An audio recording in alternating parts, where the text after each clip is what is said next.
कन्हई में 25 साल से रह रहे लोगों के घरों को तोड़ रही सरकार। यदि ये घर अवैध तो राशन कार्ड कैसे बने, बिजली के कनेक्शन कैसे मिले? जी हां, आम आदमी पार्टी के सीनियर वाइस प्रेसिडेंट अनुराग टांडा ने शुक्रवार को गुरुग्राम में स्थित आम आदमी पार्टी कार्यालय में प्रेस वार्ता की। उन्होंने कहा कि गुरुग्राम को मॉडर्न सिटी और साइबर सिटी, ये सब शब्द इस बात के प्राय हैं कि गुरुग्राम की जीवन शैली बाकी सभी शहरों से कहीं बेहतर है, लेकिन कन्हई गांव में निगम के द्वारा छोटे छोटे घरों को तोड़ दिया गया। जब उन लोगों से बात की गई तो उन्होंने बताया कि वो यहाँ 25 साल से रह रहे हैं। यदि कोई 25 साल से रह रहा है तो वो जमीन किसकी और कैसी है, ये सब कानूनी विवाद है। सरकार या निगम के द्वारा कोई नोटिस इन लोगों को नहीं दिया जाता, बल्कि बुलडोजर ले जाकर धमकी दी जाती कि मकानों को गिराया जाएगा। जो लोग अपना सामान बेचकर रिश्वत के लिए पैसे दे दें तो उनसे कुछ समय के लिए तलवार हट जाती है, और जो लोग ऐसा नहीं कर पाते उन पर बुलडोजर की तलवार लटकती रहती है। उन्होंने कहा कि क्या सरकार बिल्कुल निर्दयी है। सरकार का पहला दायित्व लोगों को जीवन यापन के साधन उपलब्ध करवाना है, और यदि सरकार छीनने पर आ जाए तो समझ लेना कि सरकार बदलने का समय आ गया है।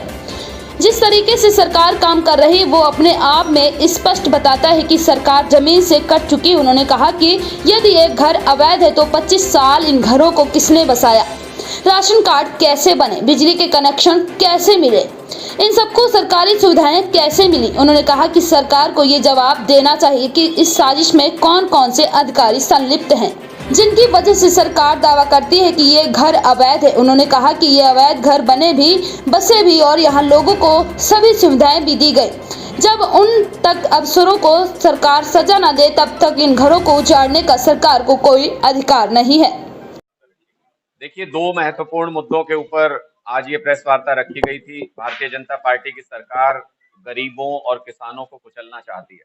मैं आज सुबह गुड़गांव के कन्हई गांव में गया था। वहां पे कई घरों को गिरा दिया गया है और बार बार गुड़गांव में इस तरह की घटनाएं हो रही हैं। ये लोग कह रहे हैं ये 25 साल से यहाँ बसे हुए हैं, सारे सरकारी कागज हैं, घरों को गिरा देती है। वो अफसर कहाँ हैं जिन्होंने, अगर ये अवैध हैं तो इन अवैध घरों को बसने दिया? वो अफसर कहाँ हैं जिन्होंने इनको बिजली, पानी, सारी सुविधाएं दी? जब तक उन अफसरों को सरकार लाइन में खड़े करके सजा नहीं देती तब तक किसी भी तरीके की कार्रवाई गरीब लोगों के ऊपर, गरीब परिवारों के ऊपर सरकार का अत्याचार है। लोग इसका मुंहतोड़ जवाब आने वाले समय में देंगे, आम आदमी पार्टी के कार्यकर्ताओं के साथ मिलकर देंगे। दूसरा महत्वपूर्ण विषय, आज कृषि मंत्री जी गुड़गांव में हैं, कह रहे हैं कष्ट निवारण समिति की बैठक में यहाँ पे आ रहे हैं।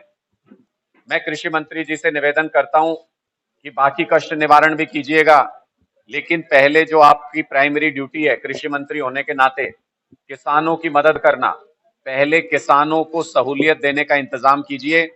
किसानों का बाजरा मंडियों में पड़ा है, 70% बाजरे को ये कहा जा रहा है कि क्वालिटी खराब है।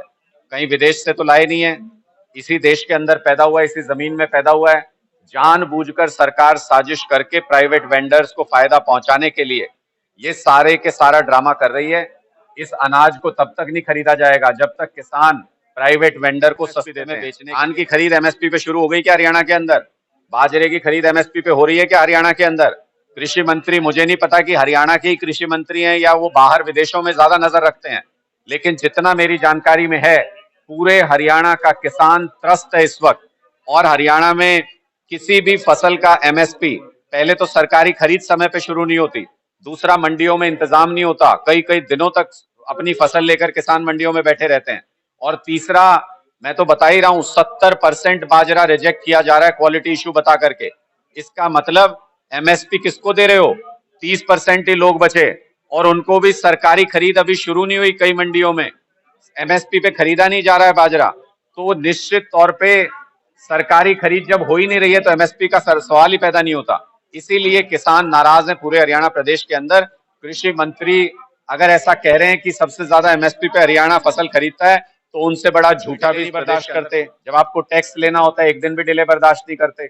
गरीबों और किसानों के खिलाफ भारतीय जनता पार्टी की सरकार खड़ी है, इसलिए 2024 में इस सरकार का गिरना तय है।